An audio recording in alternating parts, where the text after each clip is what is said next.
ngayon. Marami po ang naghahanap ng sikreto para humaba ang buhay at makaiwas sa sakit.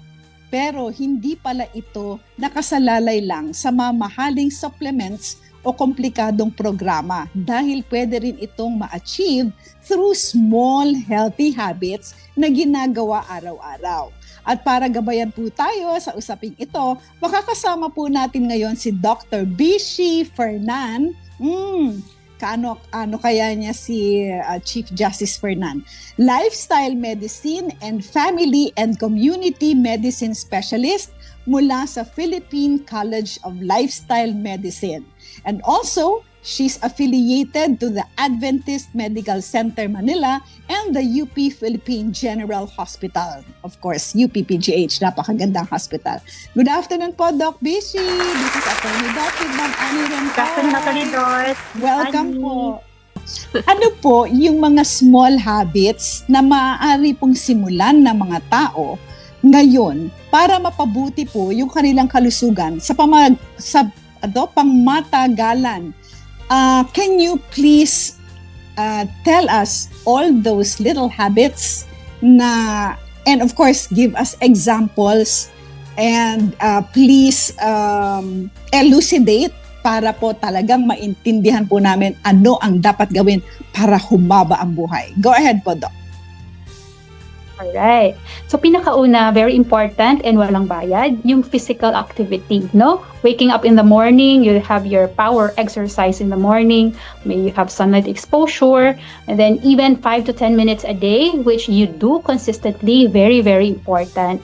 And when you do physical activity all throughout the day, maganda yung tulog natin in the evening.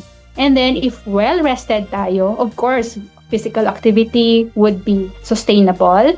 And of course, yung cravings natin sa ating healthy food, no, like fruits and vegetables would be great. No? Imaginein mo kulang ka sa tulog, nagpuyat ka. No, if you would notice that your cravings for the sweet, salty, and fatty foods would also increase. No, kaya very, very important yung sleep. And kung kulang sa tulog, medyo bugnutin, no?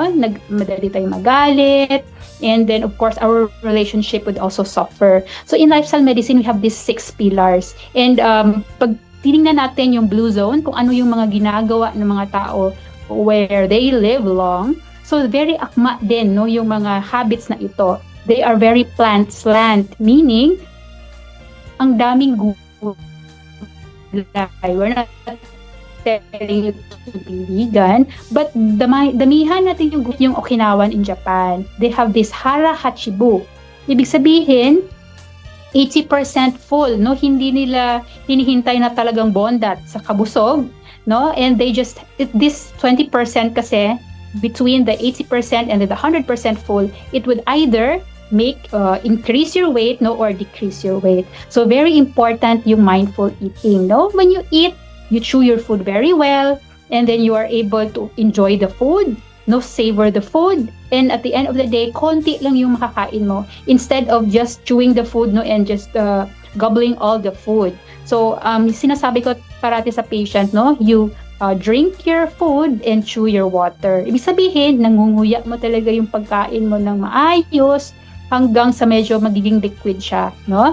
And after a while, you would notice na busog ka na, hindi mo pa nauubos yung pagkain mo. And this would translate, no, to low fat. So hindi ka tataba. And then of course, you will have very good physical activity, no, kasi hindi mabigat, hindi ka pagod, hindi ka puyat, no, and because of this cycle, no, you will be able to have that longevity that we would want. And then isa ding napapansin ko dun sa Blue Zone na project, no, it's that people are having loved ones first, no, they keep their loved ones close at home. So mapapansin natin, actually sa Philippines, very evident ito.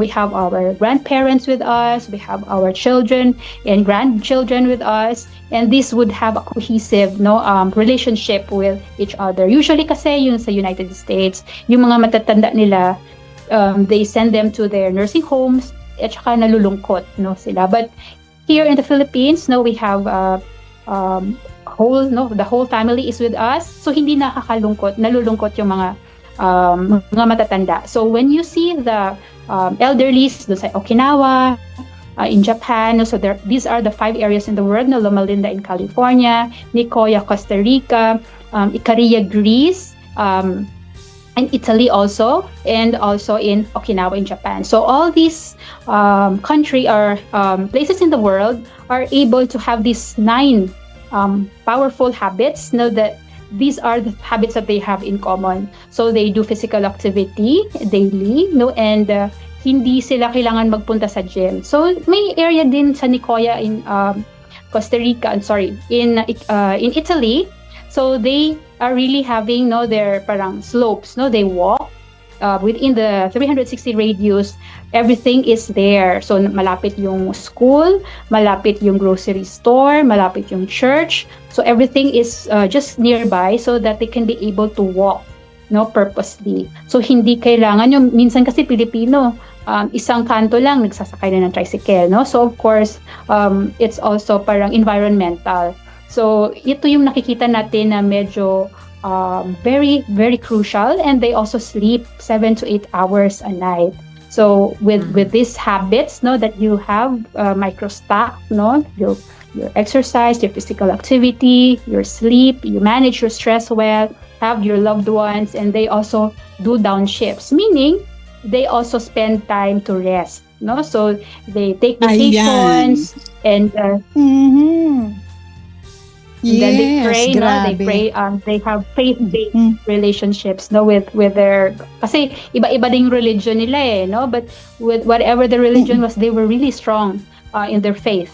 It adds 7 years to their lifespan. Ayan, Miss Annie, syempre pag nakita mo si Doktora, siguradong pre-na-practice na yan kasi kita mo na guys, sa screen pa lang she's very fit, payat siya, tapos maganda ang skin. Nako Doc, wala na po tayong time, but we would love to have you back para po matuto ulit kami sa inyo. Thank you very much, Dr. Bishi Fernan, ang ating pong napakahusay na guest ngayong araw na to. She's a lifestyle medicine and family and community medicine specialist mula po sa Philippine College of Lifestyle Medicine. Of course, she's also connected with UP-PGH. Maraming salamat po, Dr. Bishi. If you liked or learned from this video, please click subscribe.